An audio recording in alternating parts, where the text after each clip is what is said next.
y del proyecto de unidad mundial que se requiere para los pueblos originarios.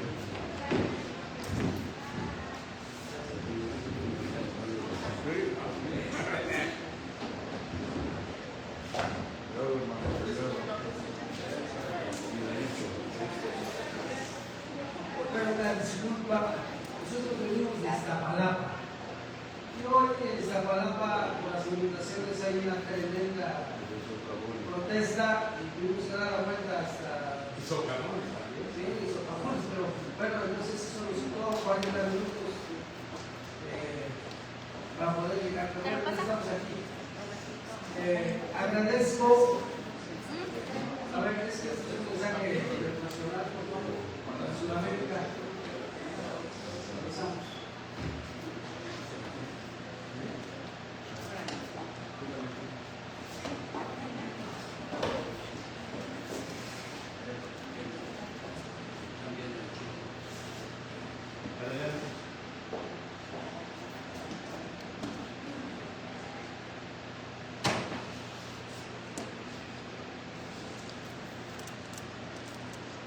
Con su venia, señor presidente, gracias por la invitación. Hoy quiero invitarlos bueno, quiero hacerles varias invitaciones, pero quiero que hagamos una introspección de cómo sería en México, que no era México, cómo sería Mesoamérica en el año 832. ¿Cómo sería Mesoamérica sin el manejo de las matemáticas? ¿Cómo sería Mesoamérica sin el manejo de la arquitectura? Cuando lo que vemos es el manejo de una arquitectura milenaria de 1500 años antes de Cristo o más. Eso es lo que tenemos registrados las pirámides del Sol y las pirámides de la Luna a lo largo de muchas zonas arqueológicas que están registrando y son como evidentes de algo y el gran conocimiento universal existe. Bueno, hoy entonces hagan la imaginación, echen a volar la imaginación, que un sabio matemático como Al-Khwarizmi Al-Gebrae,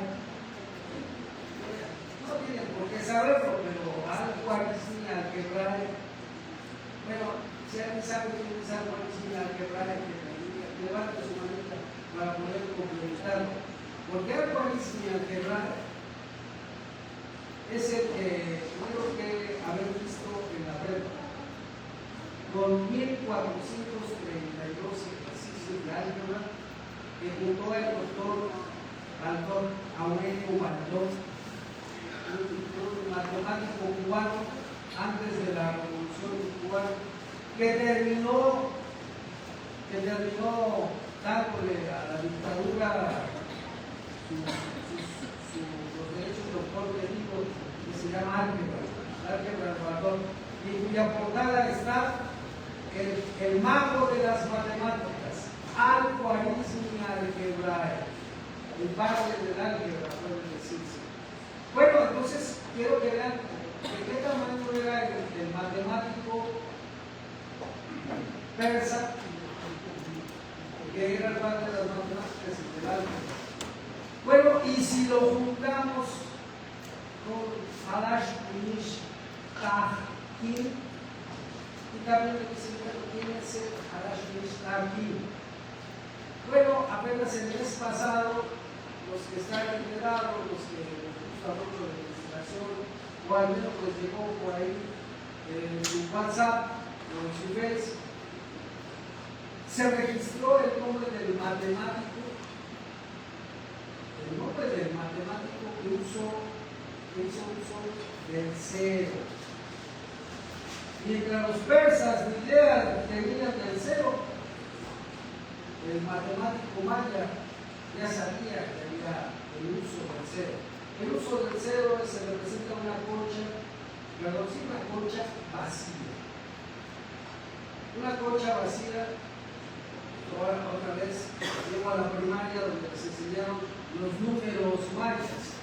¿Alguien se acuerda de los números mayas? No puede ser un examen y lo puede escribir a nadie. Pero díganme cómo es el uno maya, si alguien sabe. Se todos se lo puede decir.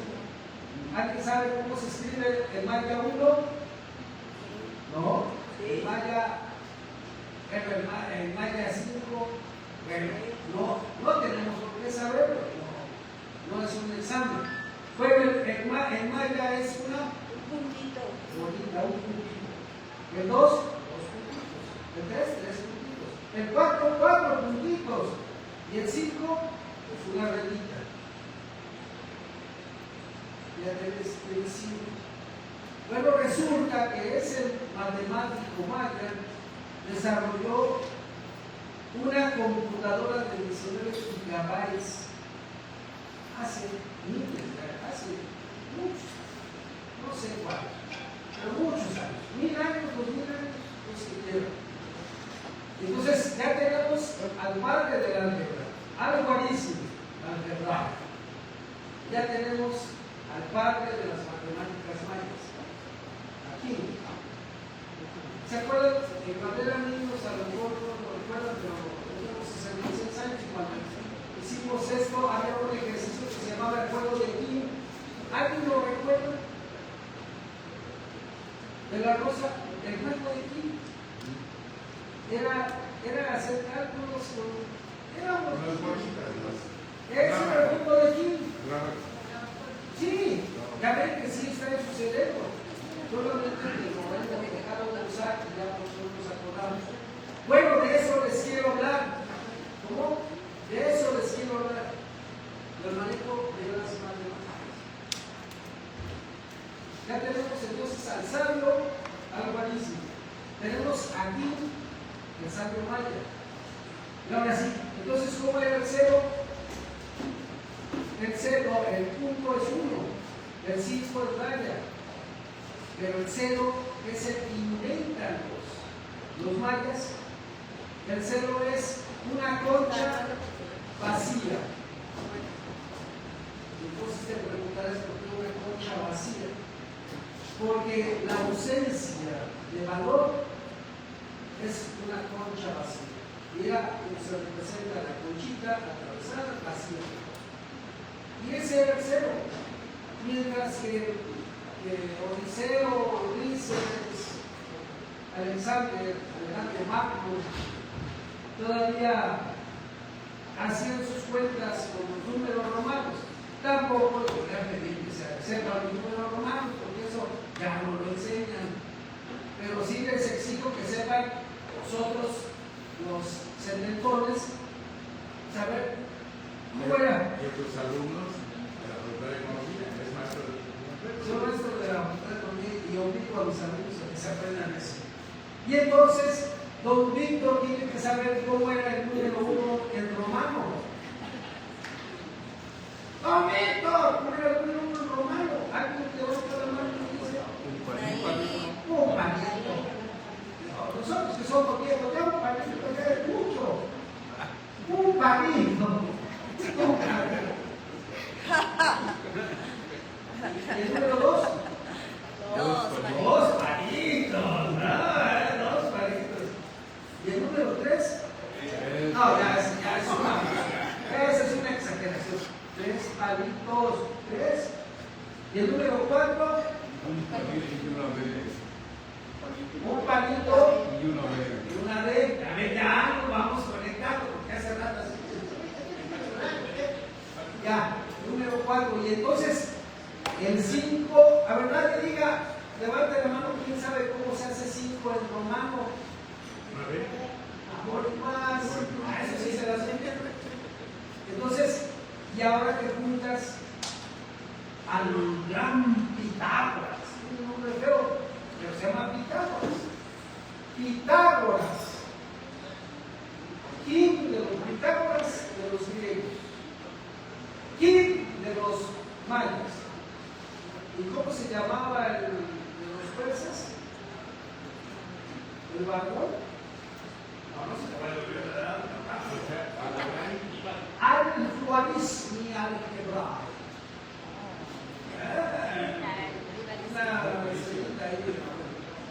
Ya tenemos a 3 matemáticos. Y entonces ya tenemos a los persas, a los mayas. ¿Y a quién más?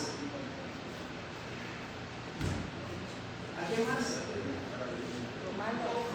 Los romanos. Los romanos. Ya tenemos a los 3 mejores matemáticos. Otra cultura, ingeniero, aquí nos podrías ofrecer de otra cultura un matemático, ¿como quién? ¿Qué cultura grande hay? Los griegos. Ya tenemos a Pitágoras. Los mayas. Ya tenemos aquí de los mayas. Los chinos, otra estrellita para poder, dale por favor, con mucha saliva de su frente una estrellita. Ahí está. Y ahora sí tenemos a los chinos. Los chinos son los que desarrollan una tecnología mayor gracias a 2 productos. ¿Cuáles eran? Tabaco no. Tabaco es la otra estrellita que vas a llenar de conmemoraciones. Otra estrellita con mucha saliva en la frente. Y desarrollamos la pólvora, Rosita, pólvora. La pólvora, pero para la pólvora se necesitan hacer ecuaciones, que es la combinación de estiércol de más raro, que es como que se hace pólvora, a azufre, o sea, diferentes sustancias. El azufre tiene que tener una composición orgánica muy importante. Calabaza de marrano, azufre y algo muy importante, unos actínicos, unas cosas que huelen, que hagan como las esquinas. Pues ya tenemos a Chai, el chino matemático, que hacía las combinaciones para hacer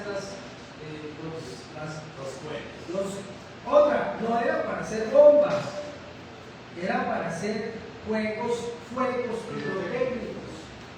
Gracias a eso lo desarrollan con unos cálculos matemáticos, logran desarrollar entonces la pólvora.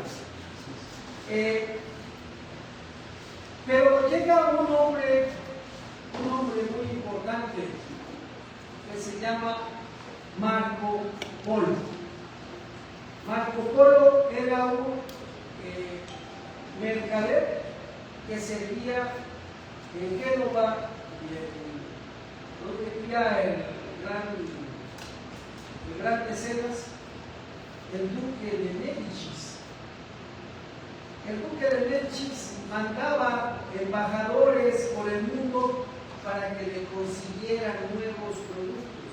Era tan rico que necesitaba ya nuevos productos.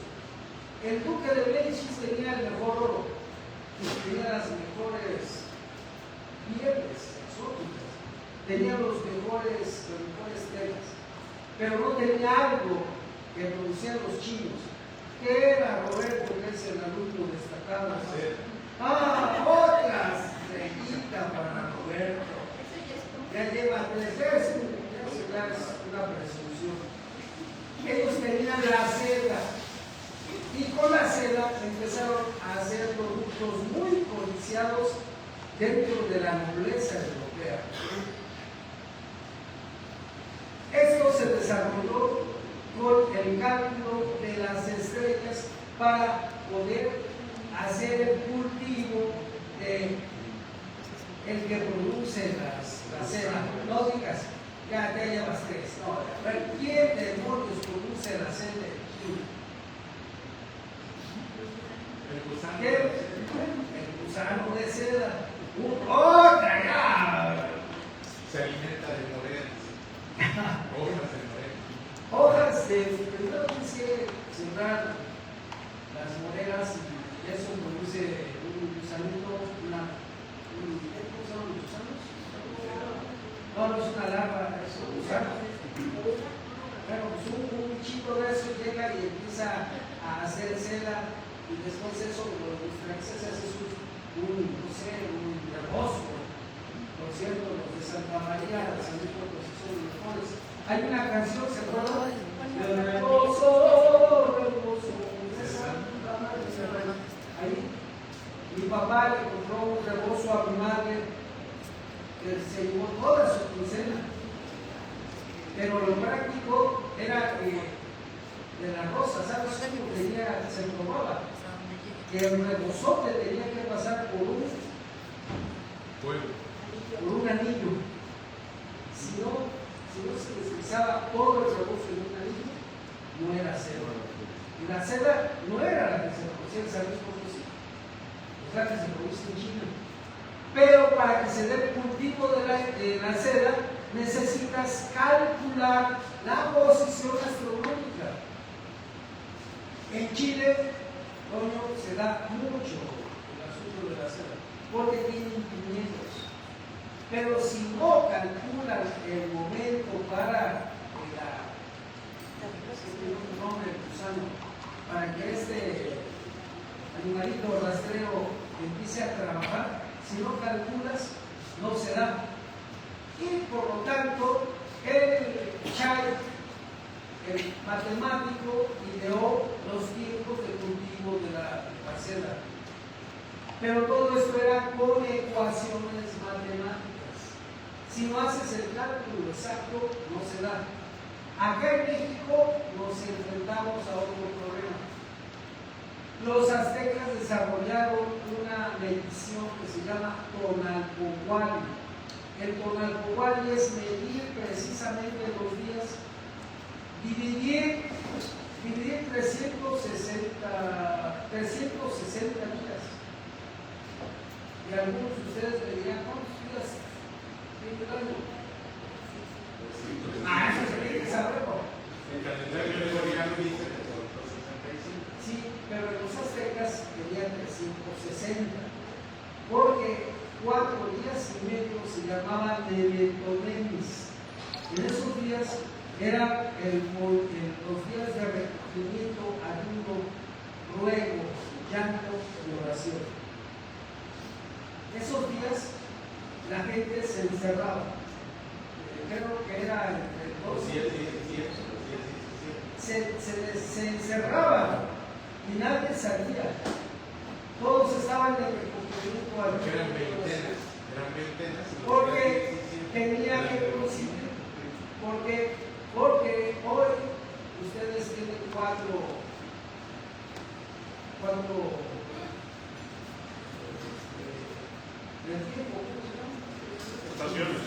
estaciones que se dividen en 12 meses.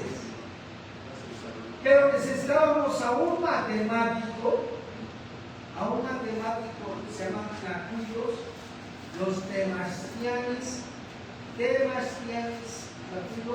que armara la estructura calendárica. La calendárica tenía que hacerse por los matemáticos. Y ahora sí, si ya tenemos a todos estos, ahora nos faltaba un matemático. Necesitábamos un Temachtiani. El Temachtiani nacuito era el que se encargaba de llevar la enseñanza de las matemáticas. Durante mucho tiempo esta información se perdió, pero déjenme decirles que en una excavación, lo dijo, ya no voy a hacer nada de Lima, en una excavación en el templo mayor del Cerro de la Estrella, va en esta palabra de los ángeles azules, va incluso en el portal, ya en el cerro más alto, caminen hacia allá. Hemos estado allá, hemos visto el amanecer, hemos hecho la celebración de Juego Nuevo, y allí en una excavación, si se nos saqueó, estábamos revisando, y hace unos 30 años descubrí algo que todos desecharon. Que Lina desechó, todos desecharon, porque no le dieron importancia, porque no sabían.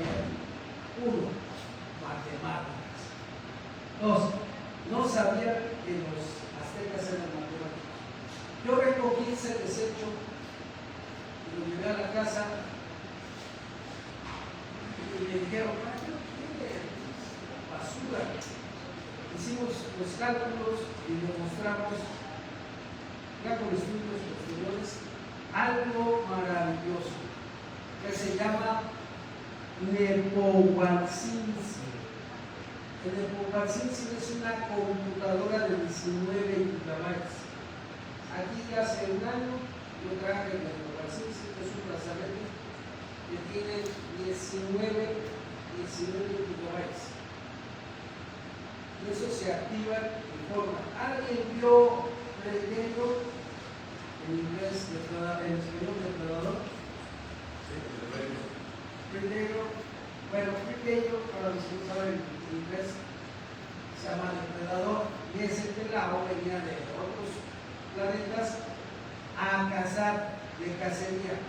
Venía a cazar humanos. Tenía una especial predilección por los humanos. Y ese ser ya que había masacrado, ya se había llevado varios ejemplares, niños, señoras, hombres, soldados, ya los llevaba. Él le gustaba colgarse orejas, ¿no? ¿Qué se colgaba? Ese se llama depredador. En la última fase, cuando Arnold Schwarzenegger, que es muy bueno, y es nuestro defensor, ¿saben que lo cazó? Lo reventó como ratero de Iztapalapa. Se deshace de él. Y en el último momento, cuando ya se va a morir el depredador, ¿qué hizo el depredador? ¿Alguien se acuerda? Él ya sabe que se está muriendo, ya le quitaron el casco, está muriéndose. En ese momento se destapó, sacó su reto, para así decir, lo activó, y en ese momento le sacó una conflagración nuclear, y de repente hace una explosión nuclear.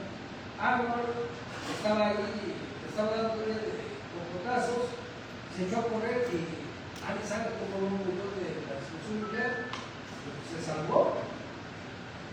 Ese era nuestro medidor Tonalpohualli, el medidor de los tiempos, y por eso se calculaba. Traje aquí al científico, ¿verdad? Al mejor científico, al mejor científico de Nepohualcinci, para que explicara cómo se activaba. Eso activa junto con 13 calaveras de cristal de cuarzo. Ese activa todos los cerebros de los humanos. A partir de eso vuelves a nacer y te conviertes en un superhombre. El superhombre del que hablaba Ulises Pedro, del que hablaba José Vasconcelos. O el superhombre de la raza, otra estrellita para el punto de oro. Pero también lo hablaba y lo decía otro científico importante que era el hombre Nietzsche, Friedrich Nietzsche, no es el grupo Nietzsche.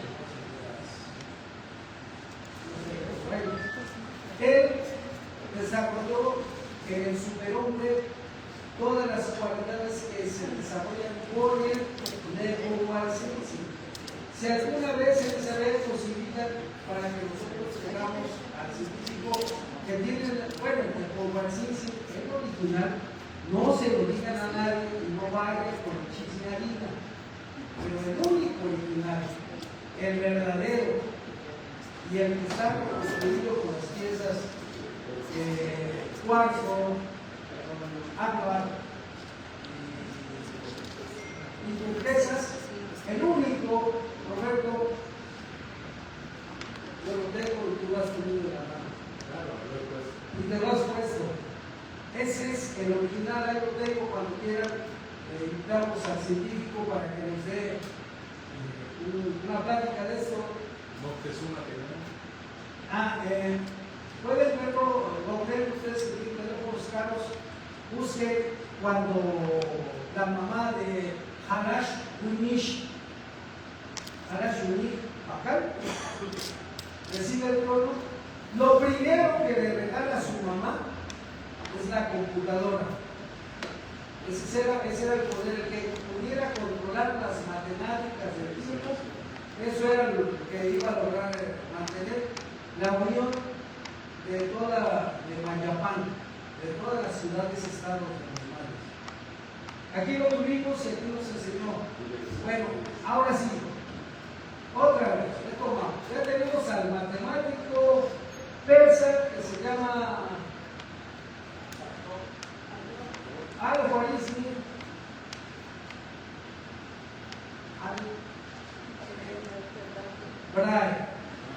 Al-Khwarizmi que habla a través del algo. Pero ya tenemos aquí el padre del cero de las matemáticas mayas. Y ya tenemos a Chay, el padre de las matemáticas chinas. Solo nos faltaba entonces un matemático que nos dijera cómo estaba el asunto. Bueno, en el año 823, en un lugar que se llama Xochicalco, espero que sepas, Rosita, de eso. En Xochicalco, a la orilla de la casa de Rosita, los imperios más importantes del mundo se dieron cita. ¿Por qué rayos en Xochicalco? ¿Por qué rayos en el parque de Rosita? ¿Por qué? ¿Alguien podría decirme por qué los principales matemáticos se dieron cita en Xochicalco? Alguien que me diga. El lugar donde se reunían las castas. Fuerte. El lugar donde se reunían las castas. Sí, se reunían las castas, pero quizás había otro interés más importante. Sí, las castas eran los que se reunían. La convivencia pacífica. Muy bien, también, pero no. Junto a la raza también hay un parque así. Se reunieron en el 800, tanto, no sé exactamente. Se reunió, imagínense, se reunió Al-Khwarizmi y Chay y los matemáticos aztecas.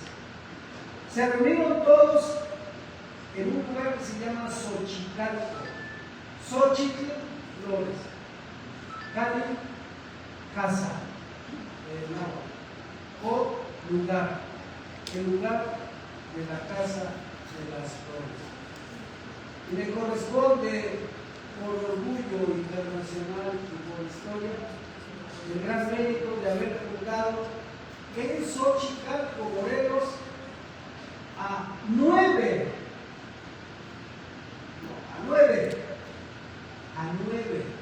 civilizaciones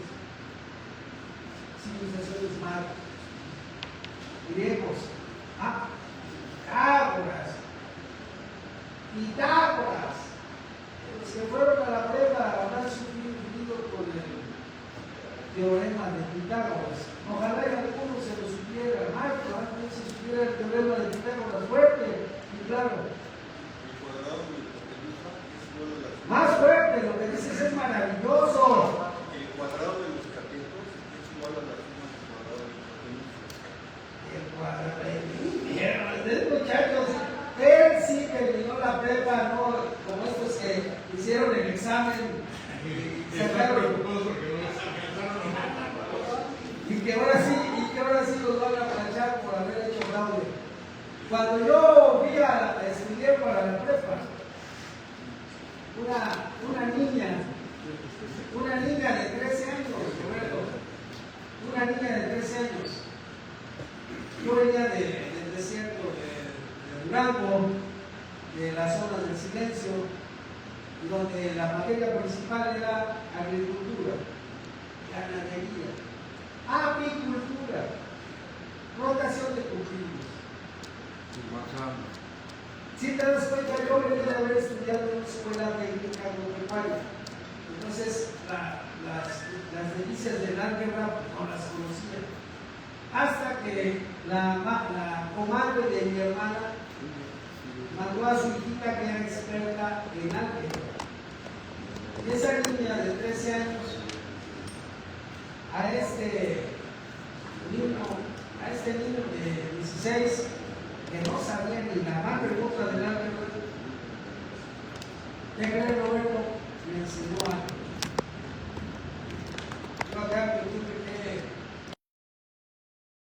que... Sin haber hecho trampa y sin haber alterado los algoritmos, a esa muchacha, a esa niña, le tuve que dar una casa. Terminé regalándole una casa. Porque me enseñó los secretos maravillosos del álgebra. Entre besos y caricias, aprendí el álgebra a la tierna edad de los 16 años. Y bueno, ya, me obligaron después porque tuvimos 3 hijos y bueno, hoy tenemos 6 nietos. Bueno, esa es la triste historia. Total, pero era mi maestra de álgebra. La tienen ahí a la derecha. Mi maestra de álgebra le enseñó a un indígena que no hablaba español, que medio hablaba español, le enseñó las delicias del álgebra. Bueno, entonces ya tenemos que en Xochicalco, en el lugar de las flores, se juntaron los científicos más importantes. Ahí están las pruebas. Yo los invito a que vayan a Xochicalco y hay 9 estelas. Dentro de ellas, les pasaré el video si quieren y las fotos. Hay un reptiliano. ¿Sí se acuerdan? El reptiliano. En la lápida está un reptiliano. Cola de reptil, cara de reptil. Y ese es uno de los que vinieron a Xochicalco. El foro internacional con 2 objetivos: unificar el conocimiento matemático, que para eso era muy importante. Las matemáticas en ese tiempo eran muy importantes. Hoy no tanto porque, bueno, pues con lo googleas y ya lo tienes. Con la inteligencia artificial lo resuelves. Bueno, se juntaron entonces los más destacados científicos. Dentro de ellos hay chinos, y en un retablo ahí en Xochicalco, en la pirámide de Quetzalcóatl, tienen que subir al cerro, está lejos, está a 20 kilómetros de Cuernavaca o más, ¿no? Ponle media hora de Cuernavaca para allá, y tienes que hacer un ascenso en el cerro, y ya que subes, tienes que seguir ascendiendo en la zona arqueológica, y en la zona arqueológica te vas a encontrar una pirámide que es la mejor conservada, que es la pirámide de Quetzalcóatl. Cuando estés ahí, vas a tomar fotos y verás a las 9 civilizaciones que se dieron cita. Esas 9 civilizaciones que se dieron cita, Roberto, están plasmadas, cada civilización en una estela de 1,5 metros por 1 metro. Está, pues ahí lugareños, no sé, pero lo importante es que son las fotos de los científicos más importantes. Yo los invito a que vayan, a que conozcan el lugar, porque ahí van a encontrar a Chay. Van a encontrar un barbón que es Al-Khwarizmi Al-Gebrae. Van a encontrar al que se acaba de descubrir aquí. Véanlo, busquen, científico, el matemático que dejó los cálculos para hacer el maya. No. El reino maya abarcaba Tabasco, Campeche, Quintana Roo, Yucatán, Guatemala, Belice, Honduras y Nicaragua, hasta donde llegaba el imperio de la Náhuatl. Entonces ya tenemos ahí a todas las civilizaciones que aquí viene lo importante, Esther. Esas civilizaciones querían unificar algo que era ya no el calendario gregoriano, Roberto, al que acabas de mencionar, porque eso producía confusiones. Le producía confusiones a los agricultores porque no sabían en qué momento era el adecuado para sembrar. De la rosa sabe cuándo se siembra. Y si siembras 1 o 2 días después, ya no produce lo mismo. Tienes que ser en la división que decía Roberto, la división matemática del año era por veintenas. Los 12 meses que tú conoces, en realidad eran 20 meses. 20 meses.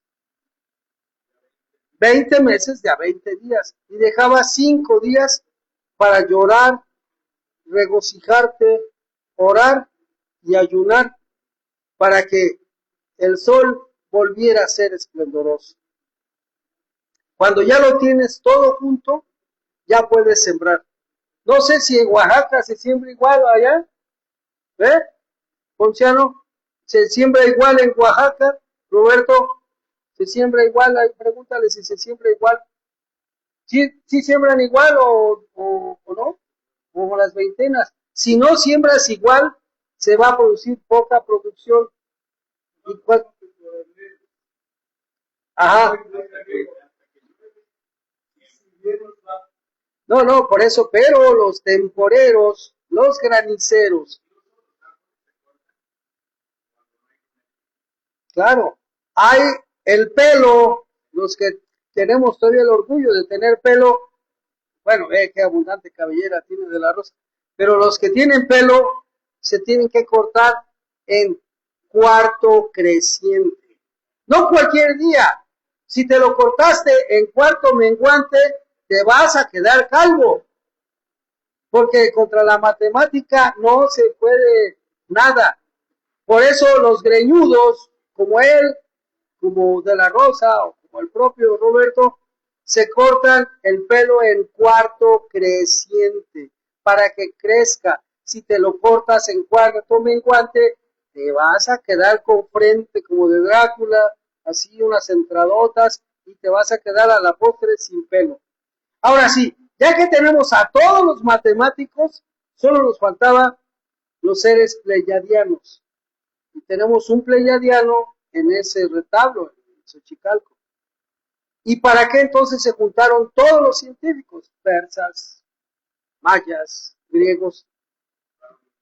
Para unificar los calendarios. Porque era una confusión brutal. Y cuando se juntaron en México y en Xochicalco, en Morelos, juntaron para hacer la unificación de los calendarios. Era con fines de supervivencia, eran calendarios para la productividad. Si alguien planta el 15 de junio, siembra el 15 de junio, que es la mitad del mes, la mitad del año y la mitad del día, ese día tendrás alta productividad. Si lo siembras el 17, y entonces serán tonificadas por el licor precioso de la tierra, el octli. Y ahora sí, ¿y para qué nos echó todo ese rollo sociohistórico, matemático, Balaam? Porque quiero que sepan que gracias a eso, en un congreso mundial, en Morelos, se fijaron las fechas para la supervivencia de la humanidad. Incluyeron pleiadianos, reptilianos, mayas, griegos, chinos, árabes, Al-Khwarizmi al-Jabra, lo atestigua, Pitágoras. Y ahora sí juntas a todos esos sabios y te dan el foro internacional para unificar los calendarios y asegurar la supervivencia y la subsistencia humana. Te cuento todo esto porque hoy, el 18, ¿cuándo, Roberto? ¿Cuándo, Roberto? El 18, 19, 20 y 21, otra vez, los hombres más destacados del mundo vendrán científicos, vendrán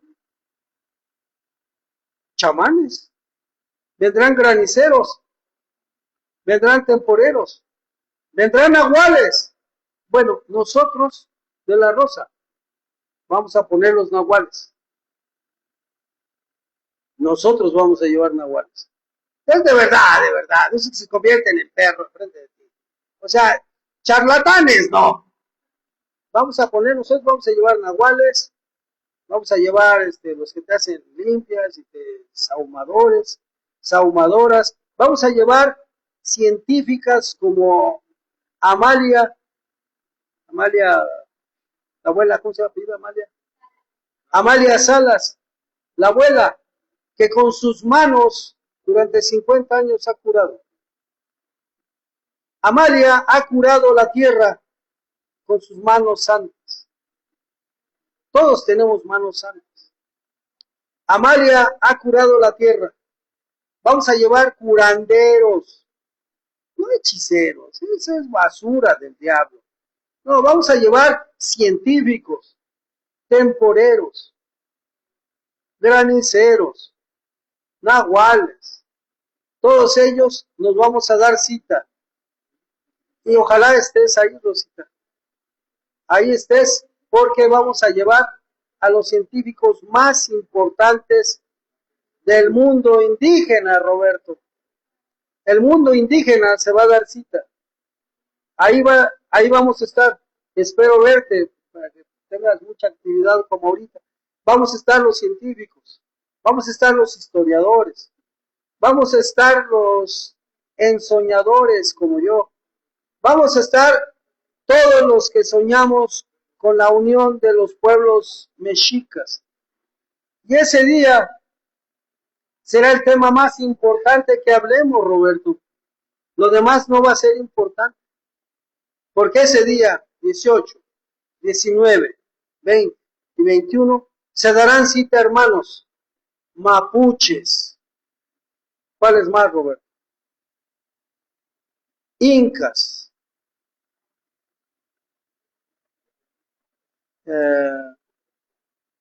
Todos los de Sudamérica, mapuches, incas, ¿dónde está? ¿Dónde está el chileno? Araucanos. ¿Ya se fue? Sergio. Araucanos, mochicas, incas,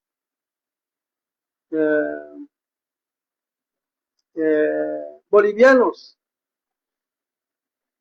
ecuatorianos, incas, ingas, jíbaros. Y hemos hecho la invitación, y yo quiero a los asiáticos, vienen los hermanos de Asia, vienen los los originarios de África, vienen los masáis, vienen los zulúes de África, vienen los marroquíes, y nos vamos a dar cita lo mejor de lo mejor. Hoy que somos visibilizados por las leyes, hoy que ya somos sujetos de derecho, vamos a reunirnos en este foro internacional y vamos a dar el conocimiento sagrado. Yo quiero invitarlos a que todos vayan, a que todos asistan. Será el momento cumbre más importante. Como hoy nos acordamos el día que se juntó Pitágoras, el día que se juntó May, el día que se juntó Kim, el día que se juntó Al-Khwarizmi, el día que se juntó Quetzalcóatl, o uno de los sacerdotes de Quetzalcóatl. Ese día grandioso unificaron los tiempos, le dieron la seguridad y la certeza a una población en auge. Gracias a eso modificaron los ciclos de los cultivos. Y hoy que nos juntemos, ahí nos vamos a ver. Hoy nos vamos a juntar ahí. Tienes que estar en primera fila, porque Roberto estará ahí en el presidium. Ahí tienes que estar, de la Rosa, tienes que estar ahí. Es el momento que los indianos volvamos a tener visibilidad. Es el momento histórico en que volvamos a ser escuchados. De otra forma, pasarán otros 500 años de oscurantismo, 500 años de oscuridad, de noche triste, para que volvamos a ser escuchados.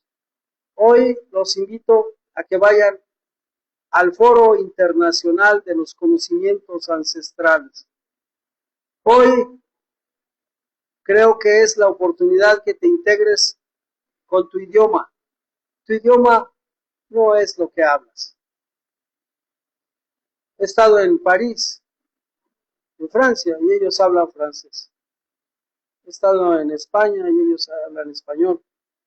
He estado en Inglaterra y ellos hablan inglés. También he estado en Nueva York, pero he estado en el Zócalo y nadie habla náhuatl. Hemos empezado una cruzada por el aprendizaje del náhuatl. Les he repartido a todos los que están aquí hojas de aprendizaje del náhuatl. Aprendan siquiera a saludar. Ya que no saluden en español, pues saluden en náhuatl. ¿Cuál es Tlanesi? ¿Cuál es Yohuali? ¿Cuál es Xochipizagua? La China, Sotimana, Quinamina, Catique, Cachilayoana, el Zaguato Millero. ¿Qué quiere decir? Ellos están hablando de otra cosa, no piensen mal. Pero todos la China, Sotimana. Entonces, vamos a enseñar náhuatl. Aquí hay un poeta que estaba haciendo unas traducciones, unas poesías y unos cantos, que es un cantor, y los estaba traduciendo al náhuatl. Hay que hacerlo, porque en un momento dado tenemos que recuperar el idioma. Y para que podamos seguir platicando abiertamente, ¿no? Y nos podamos abrazar, y nos demos el WhatsApp, y nos mandemos mensajes, y hablemos en la noche, y estemos más tiempo uno con el otro. Pero hoy el compromiso es que recuperen un poco del idioma que hablaron sus antepasados. Mentira que no hablaba tú, que eres de descendiente allá de Jalisco. En Jalisco, Xalisco, quiere decir Xale, lugar arenoso, en náhuatl. Un Jalisco, un tapatío como Roberto, alguien de su familia hablaba náhuatl. De la Rosa, alguien de tu familia hablaba náhuatl. Ustedes, alguien de su familia hablaba náhuatl. Pero dentro de ustedes todavía hablan náhuatl. Álvaro habla náhuatl. No, pues dicen, yo nunca he hablado náhuatl. Sí, en tu lenguaje está escuincle, está molcajete, está chile, está guanzontle, está, ¿cómo se dice el niño travieso? Escuincle, está tamal, nixtamal, niño travieso se dice escuincle, niño metiche se dice escuincle, ¿no? En tu ser está el náhuatl. Hay muchas palabras que dices en náhuatl. El 17% de un lenguaje normal, cotidiano, de un idiolecto, tiene náhuatl. Solo que no quieres reconocer los antecedentes sociohistóricos de tu grandeza. Hoy, entonces, sin más preámbulo, quiero invitarlos oficialmente al Foro Internacional de los Pueblos Originarios. Y ahí nos veremos las caras, escucharemos el jíbaro, escucharemos el lenguaje, Álvaro, de los hombres, de los ñañús, el lenguaje de los hombres nube, el lenguaje de los hombres sol, el lenguaje de los panes, el lenguaje de los tarahumaras, de los rarámuris.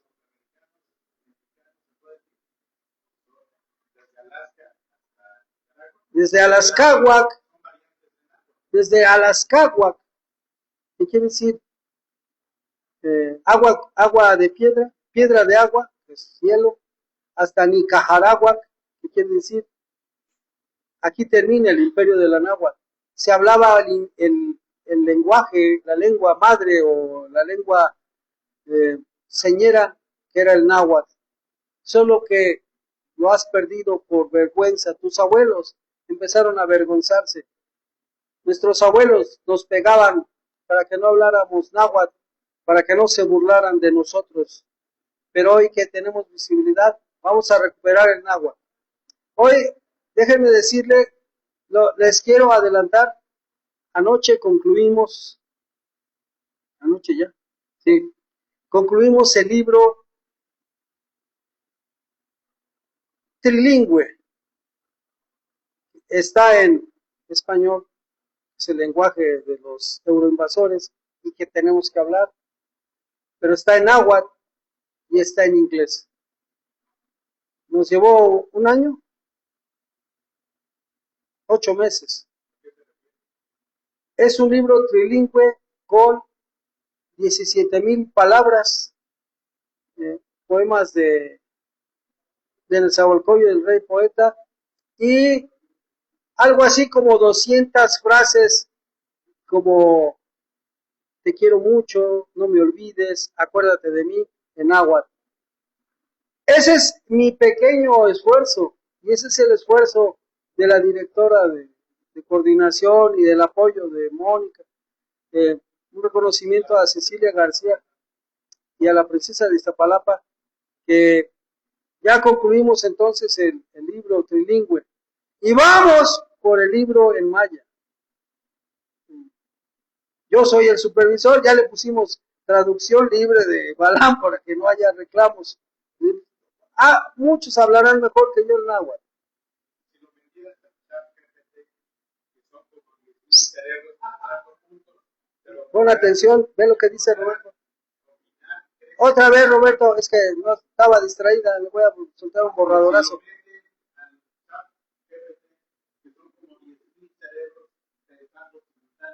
¿Tú crees que tengan la capacidad de discernir, entender y traducir y cuidar los detalles? ¿Tú crees que sea posible hoy en la inteligencia artificial? No, ojalá, es una buena idea.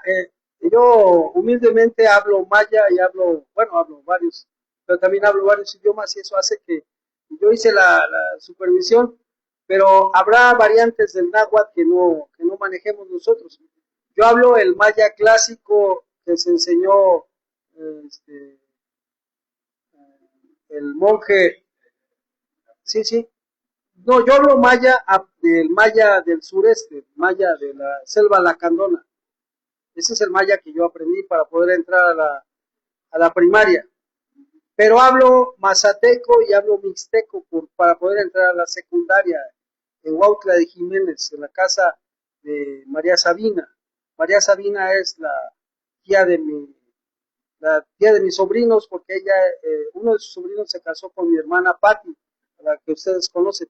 Entonces, yo obligadamente tuve que aprender maya, mixteco, mazateco, zapoteco y hablo náhuatl, pero además hablo pame. Y el mixteco, como dice Roberto acertadamente, es el chino primigenio. Por eso, ¿qué? Los compañeros de la montaña hablan mixteco y se trabajan con los chinos porque hablan, por eso son los jefes de meseros, jefes de cocina, porque hablan los dueños de los restaurantes. En China se emplea a gente de Oaxaca especialmente, que hablan el chino antiguo. El chino antiguo está entre el amuzgo, el misquito, el triqui y el mixteco, ¿no? Y ahí tenemos esa combinación. Y si tú hablas, yo hablo pame. Es lo que se habla en la montaña, pero es lo que se habla en Nueva York. Los chinos de Nueva York Son los que vinieron huyendo, huían de la nao de China, de la nao de Filipinas. No sabemos de dónde eran, Sí. pero venían hacia acá. en la Sierra de Guerrero, ellos hablan chino. Y nuestros indígenas hablan chino. Y entonces, hoy es la primicia que ya concluimos el libro ayer, a la 1 de la mañana más bien de hoy. Ya tenemos el libro. hay todo un proceso, hay que editarlo, eso cuesta mucha lana, cuesta 100,000 pesos. Sí, ya tenemos 16 libros, pero de esta obligación no nos habíamos hecho la responsabilidad hasta que Cecilia dijo, bueno, pues yo hago toda la mecanografía, se aventó con 2000 cuartillas y hoy terminamos con 148 cuartillas ya finales, pero en 3 idiomas, inglés, náhuatl y español.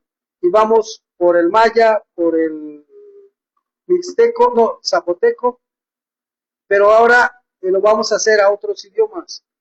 Yo hablo francés, hablo portugués, hablo italiano, y hablo árabe, ¿no? Entonces, lo vamos a hacer la traducción para vendérselo a los árabes. Increíblemente, muchos de ustedes no les interesará, pero los árabes compran con avidez lo que les vendamos. Los mejores compradores de mis libros no están en México, están en Alemania. Se venden en Amazon, por cierto. Busquen José Lara Domínguez, están mis libros. Cada uno de mis libros en México cuesta 400 pesos, 519. Pero en Europa cuesta 1,000 pesos cada libro.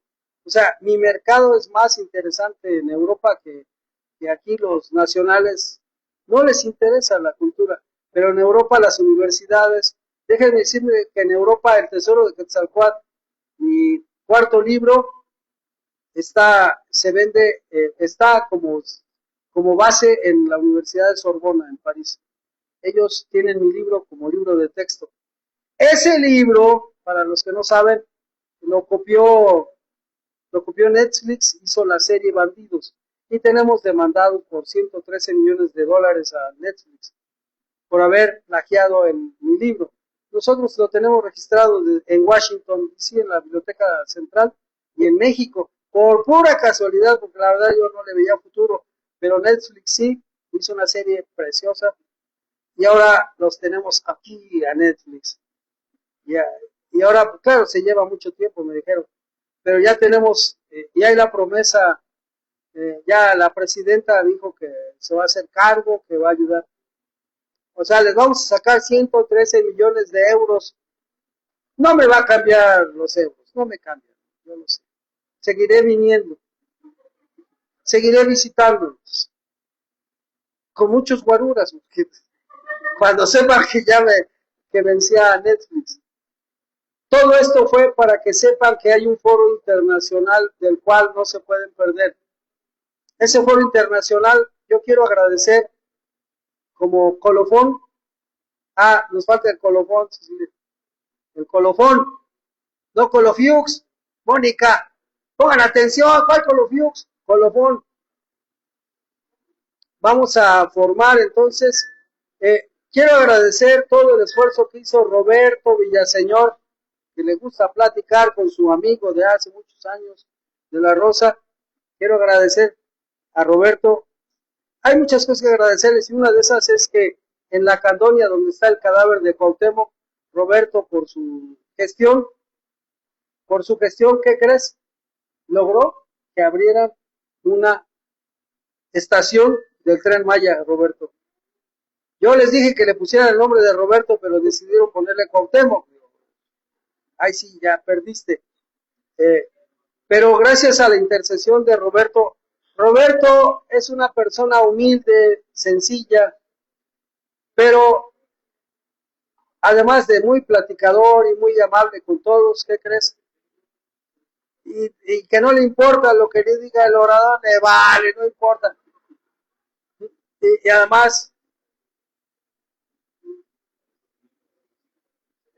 además, por esa intercesión, Roberto logró que nos dieran en el lugar sagrado de donde está el cadáver, donde reposan los restos del bulto mortuorio de Cuauhtémoc. Gracias a tu intercesión se abrió la estación del Tren Maya, que no iba a pasar por ahí. Y vamos a hacer un gran santuario. Bueno, ese es uno de los grandes agradecimientos. Y otro de los grandes agradecimientos, y el segundo es,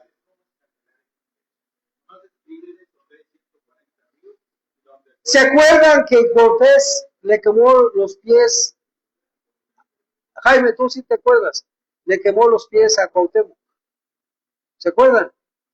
Bueno, después de que le quemó los pies, se lo llevó caminando con los pies pegados, los dedos. Se lo llevó caminando 1700 kilómetros hasta un lugar que se llama Acalán, Itzhancanac, hoy Candelaria, es Champotón, Campeche.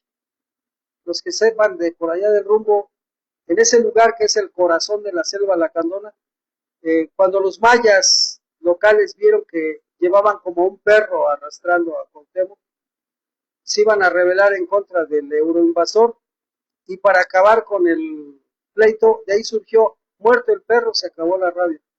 Decidió matar y sacrificar, no hay palabras que no se dicen aquí, pero decidió desvivir a Cuauhtémoc y abandonó el cadáver ahí.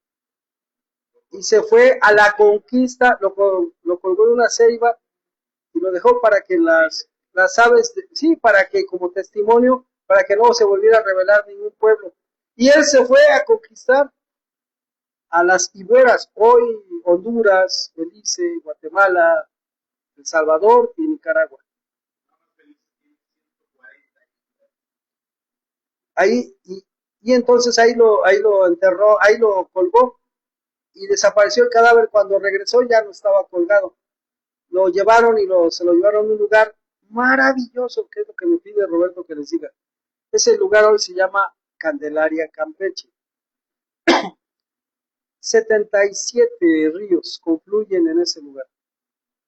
114 cenotes con agua transparente, translúcida, hermosa, con 1500 veneros. Es el lugar que tiene la reserva de agua más grande del mundo, toda la zona lacandona. Hoy son humedales, y allá hemos, bajo la gestión de Roberto, pues ahí es la última frontera de los aztecas, donde se guardaban los tributos de pueblos, incluso más allá de la frontera. Los pueblos ingas, se oye feo, pero se llaman incas, mapuches, aymaras y araucanos, le rendían tributo a través de productos a los aztecas. Los aztecas sojuzgaban y agandallaban a todos, y hasta allá guardaban todos los tesoros. Déjenme decirles, yo sé dónde están las bodegas de los tesoros. Pueden ver en uno de mis videos donde estamos haciendo la búsqueda. Están enterrados caballos, todo. Nada más que están en bóvedas abajo, submarinas. Ahí vean, busquen X Balam Explora. Ahí está en la búsqueda que estamos haciendo con buzos profesionales. Todo. Ahí tenemos la reserva del oro maya. Ya solamente hay que ir por él, hay que prepararnos, hay que rebar ya tres excavadoras. Roberto lo sabe, pero bueno, pues quedamos en conseguir equipo. La otra es que ahí, exactamente ahí, se guarda toda la información de los tesoros mayas. Ahí están los lugares más ricos del mundo. El oro está a flor de tierra, como dice Roberto. Cuando yo era niño, cuando iba en la primaria, llevábamos de esas bandejas con hoyitos, y todo lo que encontrábamos eran pequeños. Yo cuando llegamos a Lacandón era el único que tenía bicicleta. La coladera esa, sí. Bueno, el único que cuando llegamos a Lacandón hace 60 años solo había 114 habitantes en toda la región Lacandón, excepto la selva. Pero en Candelaria, cuando llegamos, yo llegué con la innovación de la bicicleta. Era el único que tuvo bicicleta, y entonces para que los indígenas, mis amigos, no tenían nombres como ustedes, bonitos. Yo tenía de amigo a Luis Echeverría Álvarez. No, el presidente, así se llamaba, como no, te obligaban a poner tu nombre. Luis Echeverría Álvarez era mi compañerito de la primaria. No el presidente, porque es el que si ustedes lo ubican, no. Luis Echeverría Álvarez tenía el pelo hasta los tobillos, negro, y usaban una sábana blanca para taparse nada más. Ándale. Y a él le enseñé a andar en bicicleta y él a cambio de eso me dijo, si me presta la bicicleta un fin de semana para enseñarle a mis hermanos a andar en bicicleta, era la única que había en toda la Candonia. Te voy a llevar a un lugar donde hay unas pirámides y hay unos esqueletos con brazaletes y te voy a regalar uno de ellos. Se la presté y al siguiente fin de semana me llevó caminando 3 horas a conocer unas ruinas. Esas ruinas entramos y había esqueletos con pectorales, con brazaletes. Agarró un pectoral y me lo dio, de 250 gramos de oro. Mi mamá, presurosa, cuando lo vio, dijo, ¡ay, mi hijo, qué hermoso! Eran planchas de oro, era así de oro. Y mi mamá luego lo mandó, hizo una hermosa virgen, una medalla de este tamaño, una virgen de Guadalupe, para regalárselo a mi hermana que se había casado con un mariachi de Garibaldi. A mí me hizo en un colmillo de jaguar, lo engarzaron en oro, lo colgaron y una cadena como las de Mike Tyson para que me... Todavía la novia que tuve en la prepa la alcanzó a ver. Oro por todas partes, mi mamá unas esclavas y todo, gracias a que les presté la bicicleta y que aprendieron a andar en bicicleta. Y me dijeron, aquí está el último de los emperadores aztecas. Dices, ¿qué demonios hace 1700 kilómetros después? Si yo, en lo que me quedé es que le quemaron los pies, ¿no? Ya debió haberlo matado ahí. No, se regodeaba torturando. Sí, el Pash Bolom, el códice Pash Bolom, ahí está toda la narración. Y ahí, hoy vamos a hacer un santuario ahí en la Candonia. También tenemos la visita, Roberto, hay que ir a la Candonia. Vamos ahí, de la Rosa, vamos a la Candonia, porque tenemos que documentarlo. Y ahí salió la aventura del tesoro de Quetzalcóatl que copió Netflix en la serie Bandidos. Entonces, hoy... Roberto nos está invitando, si no después se le olvida. Vamos a ir al inframundo. Los que quieran conocer el inframundo abajo de la pirámide del Sol, yo tengo el permiso. Yo soy arqueólogo y soy el primo de la esposa del director de seguridad de Teotihuacán. Pero tenemos que ir en domingo. O la otra es que en la tarde para ir al inframundo tenemos que ir de noche, porque está prohibido. Si a alguien le interesa o si quieren ir, tendrán que hacer una relación, apuntarse, Roberto, ¿no? Ahí le dile a nuestra guapa asistente que haga una relación de los que van a ir. La china sotim mena y mira catique. Para que hagamos una relación de los que quieran visitar el inframundo. El inframundo incluye visitar la ciudad que está abajo. Lo que ustedes conocen es para turistas ignorantes. Solamente ven la obra negra de unos montículos que eran los adoratorios. No, lo hermoso está en Tepantitla, lo hermoso está abajo de la pirámide, del templo de Quetzalpapalot, que está junto a la pirámide de la luna. Eso es lo bonito, Álvaro. Eso es lo bonito ahí. Abajo de la pirámide del templo de Quetzalpapalot, les voy a dar un recorrido con autorización del director de seguridad, que es el esposo de mi prima Juanita. Entonces, Roberto es el que decide después de que platique amenamente. A ver, hasta que Roberto nos va a decir.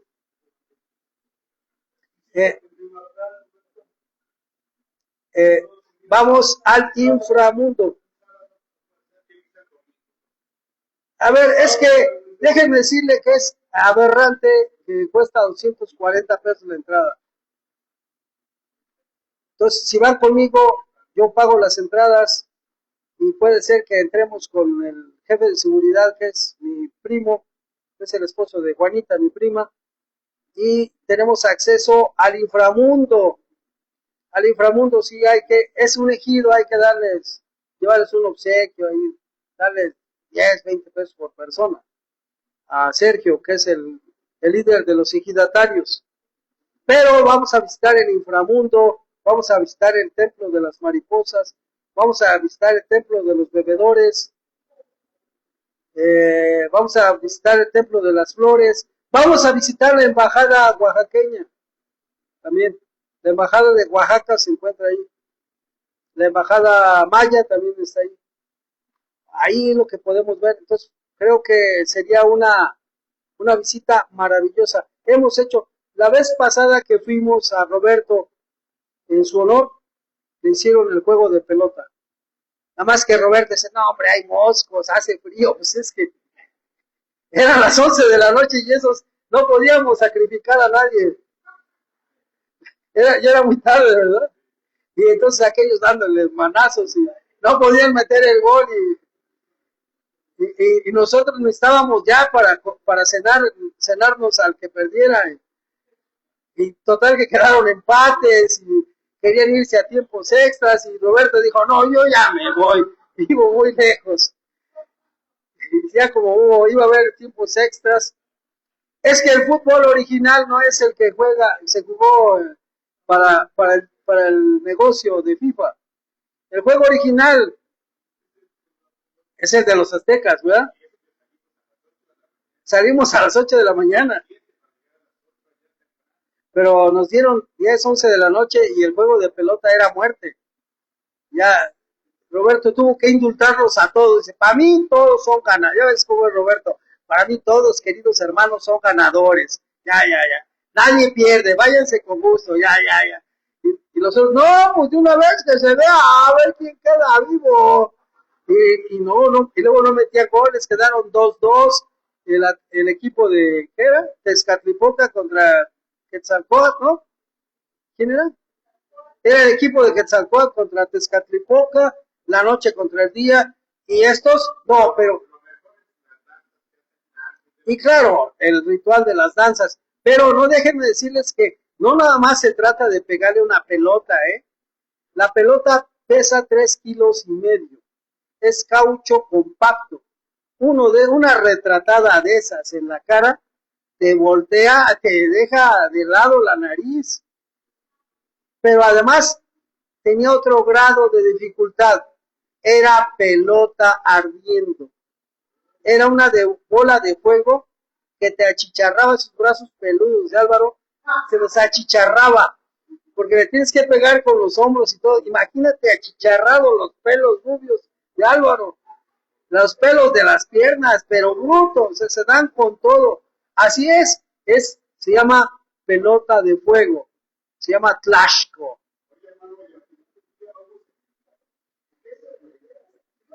No, bueno, pues no, Roberto nos echó a perder la fiesta, Roberto indultó a los dos equipos, dijo, todos ganamos, aquí todos ganamos, ustedes ganaron, y dijo Roberto, hay mucho mosco, hace frío y yo ya me voy. Y tengo hambre. Entonces ya dijimos, espérate, ahorita guisamos al capitán de los huevos. Y me dijo, no, eso es una barbarie, Balam, yo me voy, no quiero ser, ya nos quedamos hasta la 1 de la mañana y todavía tomamos pulque por toneles, ahí manejando nos agarró el alcoholímetro, pero era la 1 de la mañana cuando llegamos a Iztapalapa, ya ni Los Ángeles Azules nos reconocieron. Eso fue, prepárense porque tenemos la visita al inframundo, pero hoy es obligada su presencia en Morelos, para que recordemos cómo 18, 19 y 20 en el Foro Mundial de los Pueblos Originarios. Y les recomiendo que vayan para que sean parte de la historia. Muchas gracias.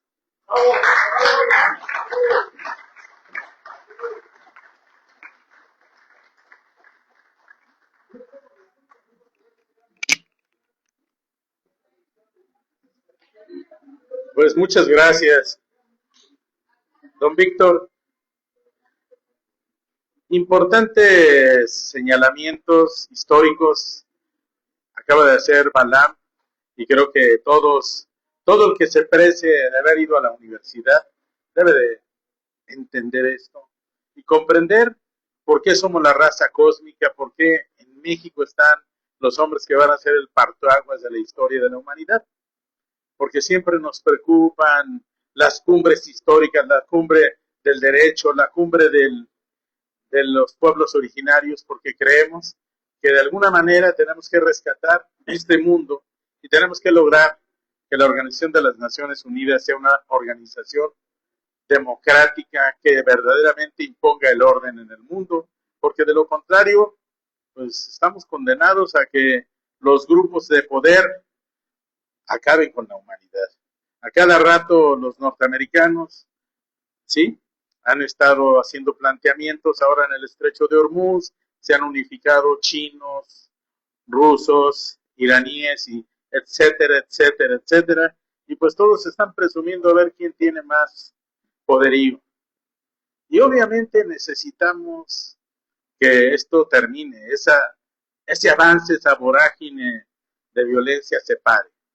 Y bueno, para pararlo necesitamos trabajar juntos, y por eso estamos promoviendo la unidad de los pueblos originarios, de los abogados de México, de los profesionistas del mundo, para que verdaderamente hagamos un movimiento de la sociedad civil que permita que esto llegue a buen término, a buen puerto, y nuestros hijos, nuestros nietos y bisnietos, porque los que nacimos en esta generación ya vemos bisnietos y quizás veamos tataranietos. ¿Por qué? Porque las generaciones anteriores del siglo pasado pues vivían hasta los 28 años en promedio. Era la edad promedio del mexicano, 28 años. ¿Por qué? Pues porque no hervían el agua, por muchas razones. Sin embargo, hoy en día tenemos que pensar más allá para las siguientes generaciones, y pues Dios nos ha dado la oportunidad de entender y comprender esto, y vamos a trabajar para ello. Y bueno, yo le pido a Valentín de la Rosa haga la reflexión, después a Ramón, para que podamos conjuntar ideas y podamos desarrollar este proyecto. Gracias, Valentín.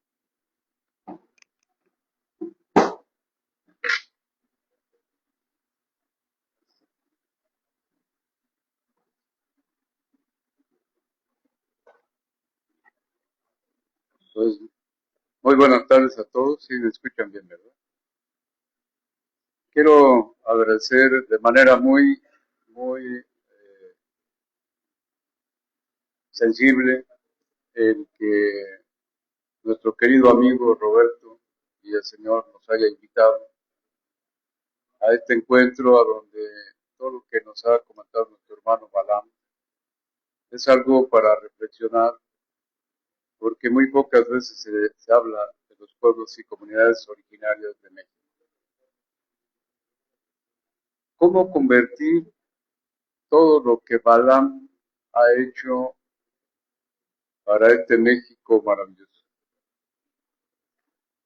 ¿Cómo poder trabajar para seguir haciendo visible a los pueblos y comunidades originarias? ¿Cómo rescatar el conocimiento tradicional asociado a la academia, a la tecnología y a la ciencia? Hoy tenemos un gran trabajo para poder aterrizar. Y hoy se llama el rescate de la seguridad alimentaria. El gobierno puso en marcha un trabajo muy interesante, que son las escuelas de campo. Y en las escuelas de campo, la base fundamental que hemos creado todos los pueblos originarios de este país es primero que se reconozca el conocimiento tradicional con el fin de asociarlo a la academia, a la tecnología y a la ciencia. Sin el conocimiento tradicional, la seguridad alimentaria no va a tener éxito ni tendrá éxito porque una alimentación sana, productiva, debe de ser a través de ese conocimiento tradicional, asociado al conocimiento de lo que es nuestra madre tierra, de lo que es la parte que decía también el compañero Balam, el conocimiento tradicional asociado a ese conocimiento cuando uno voltea y ve las cabañuelas, uno voltea y ve lo que sucede con nuestra madre, nuestra abuela Luna, lo que sucede con nuestro Padre Sol, lo que sucede con nuestra Madre Tierra. ¿Cómo rescatar todo eso? Pues aquí estamos. Aquí están mis hermanos Mazahua. Aquí han estado nuestros hermanos de Guerrero, de Oaxaca. Pero fundamentalmente, ¿qué sucede en la Gran Tenochtitlan? Sucede que mucha gente piensa que ya no existe tierra para cultivar. Mucha gente piensa que el agua no es un factor importante para la vida. Mucha gente piensa que el sembrar es solamente depositar una semilla en nuestra madre tierra sin tener la gran conciencia de que esa semilla tiene que dar el alimento y aparte la sustentabilidad y la sostenibilidad para nuestros pueblos originarios de México. Todavía la Ciudad de México tiene el 57% de suelo productivo, un suelo que le da agua, un suelo que captura carbono y un suelo que genera bienes y servicios ambientales. Y cuando nos comentaba el compañero Roberto que se iba a hacer ese encuentro que ya dijo el compañero Balam, pensamos inmediatamente que podíamos mostrar, Balam, qué son los pueblos originarios y qué seguimos haciendo los pueblos originarios. Y sobre todo en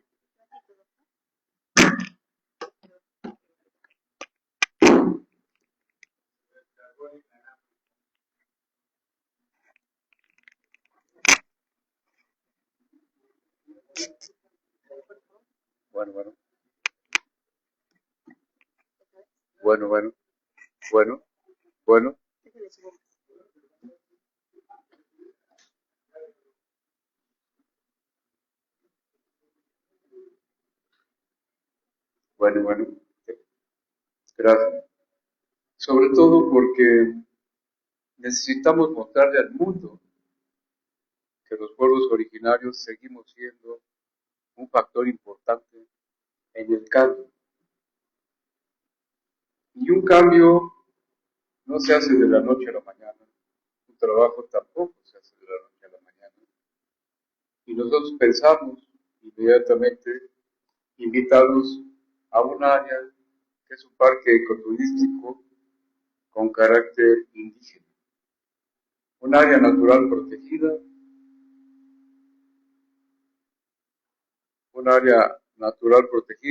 en su modalidad de reserva ecológica voluntaria sagrada, por todo lo que se le envía de agua a la gran ciudad.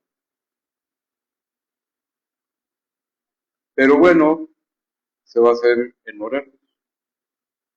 Allá no tenemos que mostrarle, lo voy a decir con mucho respeto, ¿verdad?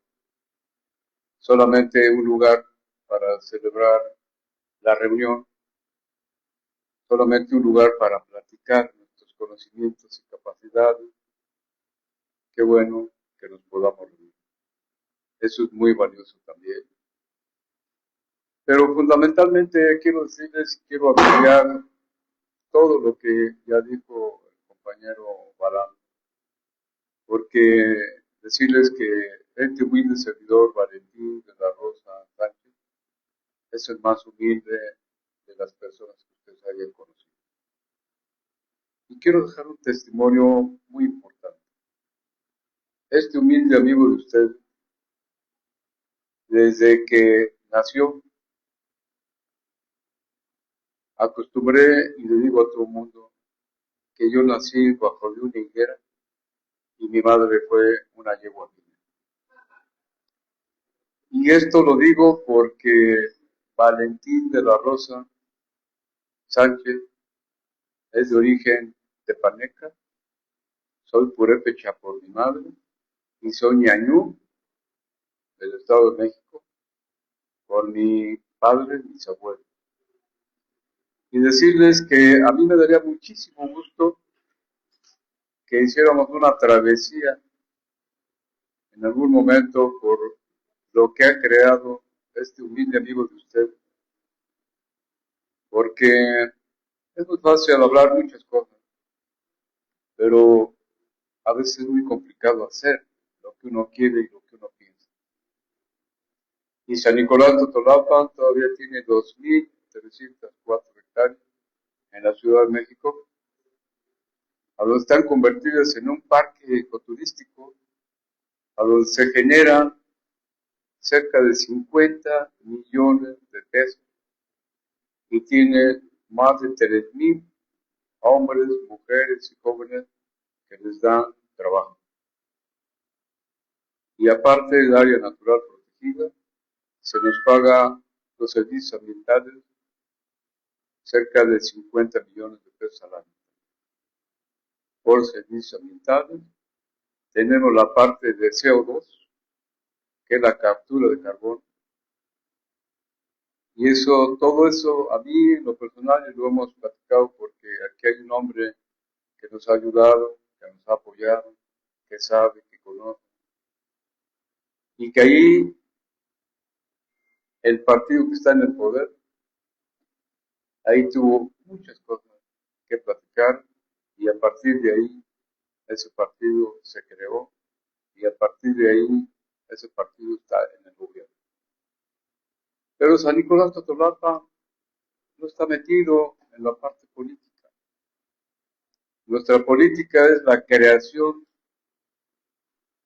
y generación de empleo, la creación de iniciativas en donde estamos conservando a nuestra madre naturaleza y la estamos haciendo productiva, a donde tenemos centros de acopio para toda la producción de esas cerca de 600 hectáreas donde se produce todo lo que pueda producirse en un suelo que está a partir de los 2.600 hasta los 4.000 metros sobre el nivel del mar, menos 7. ¿Qué quiero decir con esto, compañeros? En resumen de lo que decía Balam. Todo lo que hemos hecho lo tenemos en un libro que se llama Contribuciones de las Comunidades Indígenas hacia la producción y la productividad, y como ejemplo, Parque Ejidal San Nicolás de Totolapan. Me daría mucho gusto que se metan. Hay una página, así se llama, Parque Ejidal San Nicolás de Totolapan. Si ustedes lo visitan, les voy a garantizar que no van a dejar jamás de ir a la Picacho Ajusco en el kilómetro 11.5. Se les va a volver, como comúnmente se dice, un vicio visitar y abrazar un árbol. Y si nos invitan, en el momento en que vayan, nosotros vamos a decir, a través del conocimiento tradicional, qué edad tiene cada uno de los árboles, sin tocarlos, sin lastimarlos, porque ese es el conocimiento tradicional asociado a lo que se hizo en un libro en 5 años. Hay un testimonio de una peruana, no lo hizo un mexicano, lo hizo una peruana con mexicano, indígena, náhuatl. Una de las 68 lenguas indígenas, de las 300 64 variantes y fundamentalmente una de las 80 variantes es nuestra variante lingüística náhuatl. Quiero concluir y decirles que para mí es un honor estar aquí, porque si algo tiene este humilde amigo de ustedes, es que jamás he pertenecido a un partido político. Jamás he aceptado una propuesta política. Y aquí está un gran hermano, que es José Galván, que este humilde servidor, todos los partidos políticos lo buscan, pero mi misión es el respeto absoluto al conocimiento tradicional, porque a mí no me gustaría que me hicieran levantar la mano de algo que no estoy de acuerdo y en contra de mis hermanos. Desde muy pequeño, vuelvo a repetirlo, mi lema es: yo nací bajo de una higuera y mi madre fue una yegua. Y ustedes saben que la higuera no es mexicana, que la trajeron los de Castilla, porque nos equivocamos, que el español, y yo hablo español. No es cierto, nosotros no hablamos español, hablamos el castellano. Además, vinieron a conquistarnos reinados. No había españoles, había reinados. Y uno de ellos fuerte, el de Castilla. Pero bueno, la historia nos cuenta de muchos motivos, y para todos mis compañeritos que están aquí, hay algo para mí muy importante. Valentín de la Rosa lo tuvo una mujer, lo educó, lo ilustró, y ahora Valentín de la Rosa tomó ese camino de las grandes mujeres como usted. Y Valentín de la Rosa dice que Valentín de la Rosa no es nadie si no tuviera una esposa como la que yo tengo. Valentín de la Rosa sin su mujer no es nada, porque con ella yo soy todo. Y eso para mí es la base fundamental de ese gran conocimiento tradicional, porque un día los vamos a invitar para que conozcan a las mujeres de mi pueblo, qué hacen, cómo lo hacen, independientemente de que ustedes las vean que traen unos camionetones y coches. Valentín de la Rosa siempre anda caminando.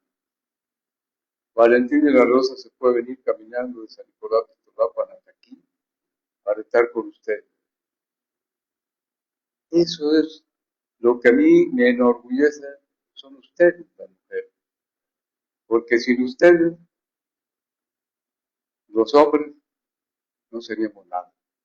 Porque, a ver, hagamos que uno de nosotros tenga y dé vida, ¿verdad que no? Esa es la maravilla, dar vida a la vida.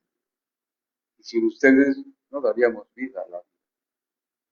Entonces, gracias, la Socamatinia, gracias, Calva, de parte de mis hermanos de Guerrero, donde fui director de desarrollo rural en la cuenca del Balsa, y se los digo con muchísima humildad.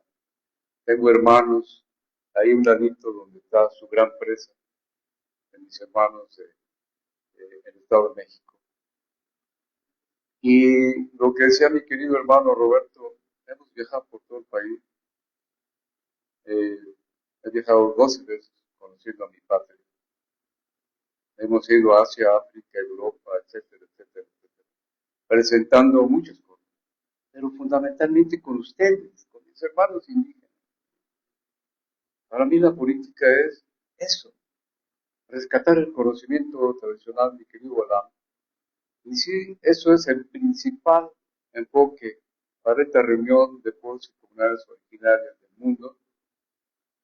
Yo me voy a sentir muy honrado de la invitación, porque debemos de tener una ruta Y esa ruta tiene que ser la dignificación de los pueblos y comunidades indígenas, ¿verdad? Mal llamados, porque sería más bonito que nos dijeran indios. Ya saben ustedes qué quiere decir indio, ¿verdad? En inglés, indio, in, es dentro. En español o castellano es dentro. Dios, Dios dentro. Entonces, cada uno de nosotros llevamos a nuestro propio Dios dentro, y ahí se los dejo en su corazón, queridos hermanos. Gracias, querido hermano Roberto. Muchas gracias.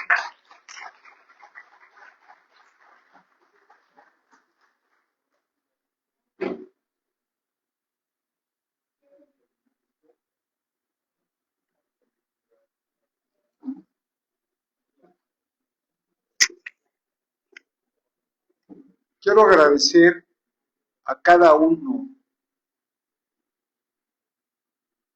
por el origen de cada uno. Todos tenemos un origen, todos venimos de alguien. No era el tema que Valentina hablara de la mujer, pero nos hizo recordar que sin la mujer no existiríamos. Es quizá el labor más importante de la vida y el fervor más importante de la vida del hombre y de la propia mujer.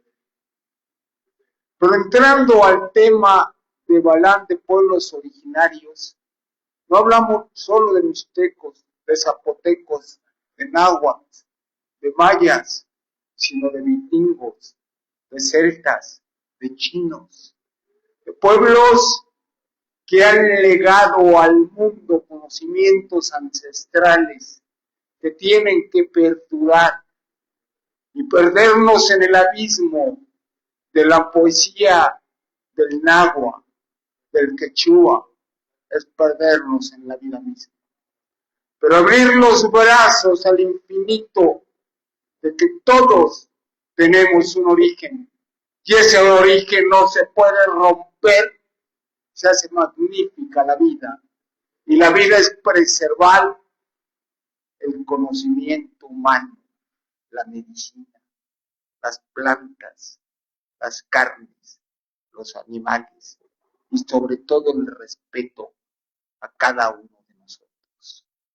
No podemos dejar de hacer un congreso, bien lo decía Roberto, en donde exista la unidad, el respeto, la fraternidad. Eso somos, eso seremos. Y me voy a meter a lo místico, a lo nuestro, a lo real, al jaguar, a la luna, al sol. Parámetros que son vida, que son conocimiento y que son luz. Cada uno nos da energía, nos da amor, nos da afecto, pero sobre todo nos enseña que sin unidad vamos a destruir este planeta.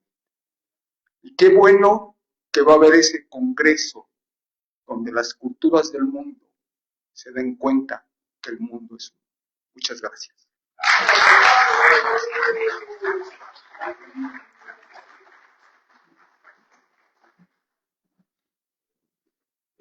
Amigos, les pido que nos pongamos de pie. Uno de los símbolos nacionales es el himno nacional.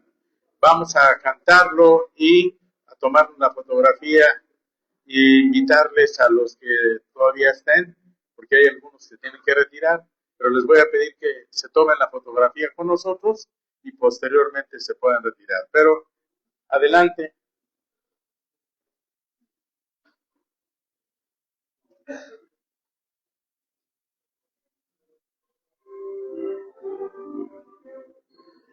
Mexicanos al grito de guerra, el acero aprestado y el bridón, y retiembla en sus centros la tierra al sonoro rugir del cañón. Y retiembla en sus centros la tierra al sonoro rugir del cañón. Señor patria querida, Arcángel divino, y en el cielo tu eterno destino por el dedo de Dios escribió.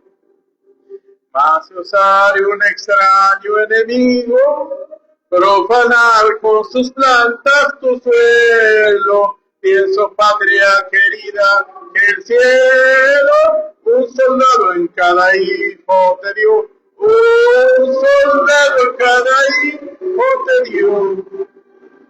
Mexicanos al grito de guerra, el acero aprestado y el bridón, y retiembla en sus centros la tierra al sonoro rugir del cañón.